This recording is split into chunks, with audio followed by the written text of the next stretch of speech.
کہ وہ امریکہ کا محتاج نہیں ہے. وہ امریکہ کے سامنے کاسۂ گدائی لے کر نہیں جاتا. وہ IMF کا محتاج نہیں ہے, وہ ورلڈ بینک کا محتاج نہیں ہے. ہندوستان کے زر مبادلہ کے ذخائر تم جانتی ہو کتنے ہیں؟ $700 بلین. ہندوستان دنیا کی تیسری بڑی معاشی قوت بننے جا رہا ہے امریکہ اور چین کے بعد. دنیا بھر کے سرمایہ دار جو انٹرنیشنل گلوبل کارپوریشنز ہیں وہ ہندوستان میں سرمایہ کاری کر رہی ہیں. تو ہندوستان اور پاکستان کا موازنہ کرنا اب ترک کر دو. اس لیے کہ ہم تو ہندوستان سے قرنوں پیچھے رہ گئے ہیں اور ہم صرف اپنی نادانیوں اپنی حرکتوں کی وجہ سے ہوئی ہیں, اپنی ناکام پالیسیوں کی وجہ سے ہوئی. تم عزم استحکام کی بات کر رہی ہو. 2001 سے جب پرویز مشرف کی حکومت تھی آج تک عزم استحکام جیسے 22 آپریشنز ہو چکے ہیں. یہ 23واں آپریشن ہے. 23 برس میں آپ نے 23 آپریشنز کیے ہیں. ہر آپریشن کے بعد یہ دعویٰ کیا گیا کہ ہم نے ملک کو دہشت گردوں سے پاک کر دیا ہے. اگر آپ نے پاک کیا ہوتا تو یہ پھر دہشت گردی کیسے پھر سر اٹھا سکتی تھی؟ آپ نے تو یہ طالبان کو افغانستان میں اقتدار سنبھالے ہوئے بھی 4 برس ہونے کو آ رہے ہیں. طالبان کے ہاں افغانستان میں استحکام ہے, ان کی معیشت بھی ترقی کر رہی ہے اور ہم نے تو اپنے ناعاقبت اندیشی کا ایسا ثبوت دیا ہے کہ ہم نے اس ملک کو ناراض کر لیا ہے جس نے ہمارا ہر مشکل میں ساتھ دیا ہے. دیکھو نا, چین نے آج تک پاکستان کے جو فاؤنڈیشنل معاشی منصوبے ہوتے ہیں ان میں $26 ارب کی سرمایہ کاری کی ہے. وہ جو انفراسٹرکچر ڈیولپ کرنے کی بات ہے تو چین نے آپ کے ہاں سڑکیں بھی بنائی ہیں, پل بھی بنائے ہیں, سب کچھ کیا ہے. آپ کی گوادر کی بندرگاہ کو بھی ترقی دی ہے, اس قابل بنایا ہے کہ وہ دنیا کی بندرگاہوں میں شمار ہو سکے. لیکن ہم نے سی پیک کے معاملے میں جس طرح سے لیت و لال سے کام لیا ہے تو چینی تو دور اندیش لوگ ہیں. وہ اپنے تمام انڈے ایک ہی ٹوکری میں نہیں رکھتے ہیں. انہوں نے متبادل کے طور پر افغانستان میں سرمایہ کاری شروع کی ہے. افغانستان میں ریلوے لائن بچھا رہے ہیں وہ, جو افغانستان کو ایران سے ملا دے گی, اور اس طرح سے ان کا جو کنیکٹیویٹی کا منصوبہ ہے وہ ٹھپ نہیں ہوگا, اس لیے کہ پاکستان میں کام اس پہ نہیں ہو رہا. تو ہم تو اپنے پیروں پر کلہاڑی مارنے والے لوگوں میں سے ہیں. ہم نے آج تک اپنے ہی عوام کا گلا دبایا ہے, ان کی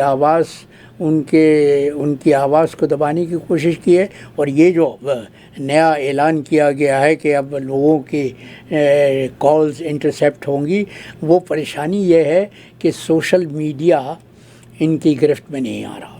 ٹھیک ہے, آپ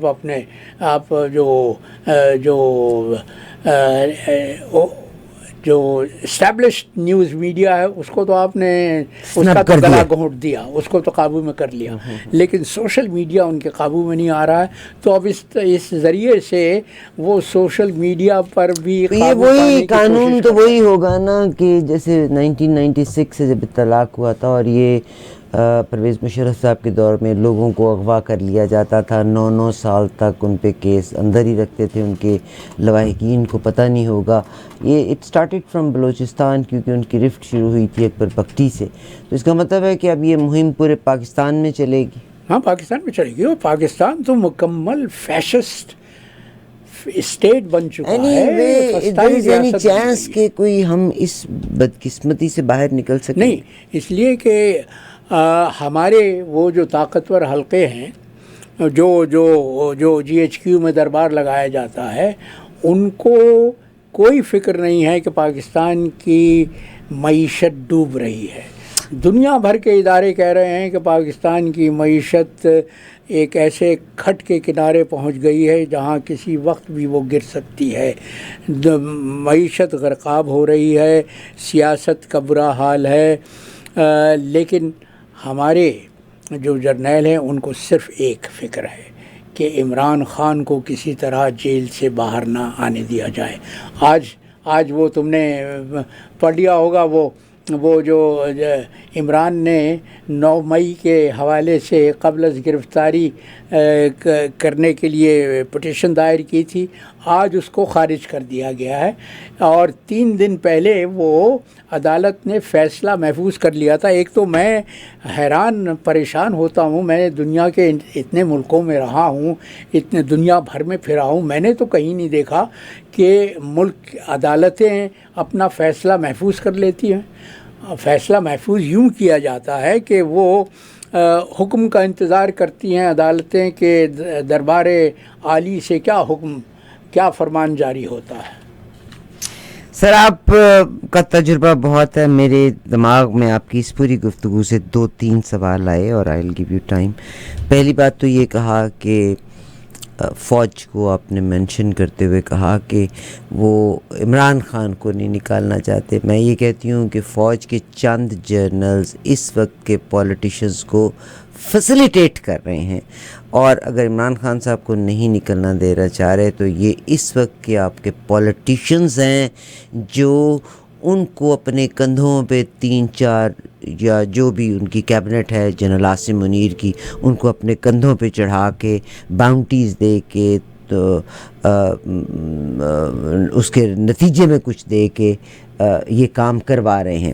میرا یہاں سوال ایک اور بھی آیا، زرداری صاحب نے ایک قانون بنایا، ایک مل کے ایک حکمت عملی طے کی تھی جس میں یہ کہا تھا کہ ہم فوج کو مداخلت نہیں کرنے دیں گے، مگر وہ ایک پیکٹ بھی ہو گیا تھا بٹوین پولیٹیشنز، مگر آج وہی جن لوگوں نے وہ پیکٹ کیا تھا اور یہ وعدہ کیا تھا کہ ہم فوج کو اپنے کندھوں پہ نہیں بٹھائیں گے، انہوں نے ہی بٹھا کے، مطلب دیکھیے جی وہ تو پیچھے سے توپ رکھ کے وہی یہ مگر اصل قصوروار تو آپ کا پولیٹیشین ہے۔ قطع کلامی ہو رہی ہے تمہاری، یہ وہی لوگ ہیں جنہوں نے نعرہ لگایا تھا کہ جمہوریت سب سے بڑا انتقام ہے۔ یہ وہ مرحومہ بے نظیر بھٹو کا، مگر ان کے دیکھیے سب سے بہتر ٹیبل ٹاک میں آپ ان کے شوہر ہیں، زرداری صاحب ہیں، اور مجھے زرداری صاحب کا اس قانون کا ایک خاص سا نام بھی ہے کہ ہم آرمی کو انوالو نہیں ہونے دیں گے، کیونکہ آئے دن حکومتیں گرا دیتے ہیں، کسی حکومت کو اپنا دورانیہ پورا نہیں کرنے دیتے، تو یہ زرداری صاحب نے بھائی انوالو نہ ہونے دینے کا دعویٰ کرنا، ابھی انہی کو سر پہ لے کے دیکھو نا انوالو یہ بالکل اسی طرح ہے کہ تم یہ اپنے گھر کا دروازہ بند کر کے کہو کہ ہم اب کسی کو گھر میں داخل نہیں ہونے دیں گے، لیکن وہ جو گھر میں پہلے سے بیٹھے ہوئے ہیں ان کو تو مداخلت کا سوال پیدا نہیں ہوتا ان کے لیے، اس لیے کہ وہ تو دخیل ہیں، وہ تو آج سے نہیں 70 برس سے دخیل ہیں، اور یہ جو موجودہ حکمران فیسیلیٹیٹرز تو پولیٹیشین ہی ہے نا بھائی، دونوں ایک دوسرے کے فیسیلیٹیٹرز ہیں۔ وہ من تیرا حاجی بگویم تو میرا، مگر اس میں آپ اپنے دیکھیے الٹیمیٹلی قانون آپ کا ووٹر لے کے آئے گا، مطلب تبدیلی آپ کا ووٹر لے کے آئے گا، ووٹر تو تبدیلی لے کے آیا تھا۔ نہیں وہاں پہ آپ ان لوگوں کو ایجوکیٹ کریں جو انہی لوگوں کو لے کے آتے ہیں جو ان فوجیوں کو اپنے کندھوں پہ رکھتے ہیں، تو politicians they have to. Arifa یہ بات 8 فروری سے پہلے صادق ہوتی تھی۔ 8 فروری کو پاکستان کے عوام نے، پاکستان کے جمہور نے، پاکستان کے ووٹر نے با آواز بلند یہ کہا تھا، یہ فیصلہ دیا تھا، یہ فیصلہ سنایا تھا کہ کہ ہم عمران خان کے ساتھ ہیں، ہم تحریک انصاف کو اپنی قیادت کے لیے منتخب کرتے ہیں۔ 8 فروری کے عوامی منشور پر جس طرح سے ڈاکہ ڈالا گیا، جس طرح سے ان نتائج کو تبدیل کیا گیا، اور جس کے نتیجے میں ان لوگوں کو مسند اقتدار پر بٹھا دیا گیا جن کو عوام رد کر چکے تھے، جن کی نفی کر چکے تھے، تو یہ تو وہ ایک ستائش باہمی کا ایک کلب بنا ہوا ہے کہ وہ جو جن کو عوام رد کر چکے ہیں وہ سیاستداں فوج کو پیارے ہیں، اور وہ ایک دوسرے کو پسند کرتے ہیں، اس لیے کہ دونوں ایک دوسرے کے شریک جرم ہیں اور دونوں کی ترجیحات بھی ایک ہیں۔ کرامت اللہ غوری صاحب کا آپ نے تجزیہ سنا اور آپ کی ویژن ہے، اس میں کوئی شک نہیں۔ کرامت اللہ غوری صاحب آج کا قطعہ بیان کیجیے۔ ہاں، آج کا قطعہ تو ظاہر ہے کہ کربلا کے اور حسین کے تناظر میں ہی ہے، اور میں کہتا ہوں کہ وہ پاکستان میں بھی ایک کربلا جو کھلی ہوئی ہے وہ اپنی جگہ ہے۔ تو میں نے یہ 4 مصرے کہے ہیں کہ حسین حق ہے اور حق ہے حسین سے باہم، حسین حق ہے اور حق ہے حسین سے باہم، اسی سے دین محمد کا ہے بھرم قائم، اسی سے دین محمد کا ہے بھرم قائم، حسینی عزم نے باطل کیا یوں زوم یزید، حسینی عزم نے باطل کیا یوں زوم یزید، کہ سرفرازی حق مبین ہے دائم، کہ سرفرازی حق مبین ہے دائم، کہ سرفرازی حق کے مبین ہے دائم۔ جناب کرامت اللہ غوری صاحب سے ہم نے آپ کی بات کہی، سر ایوری ٹیوزڈے کو تشریف لاتے ہیں اور انشاءاللہ آپ سے رابطہ اسی طرح رہے گا۔ بہت شکریہ سر، تھینک یو ویری مچ۔ ہو کے بلا لو مجھے چاہے جس دم۔ میں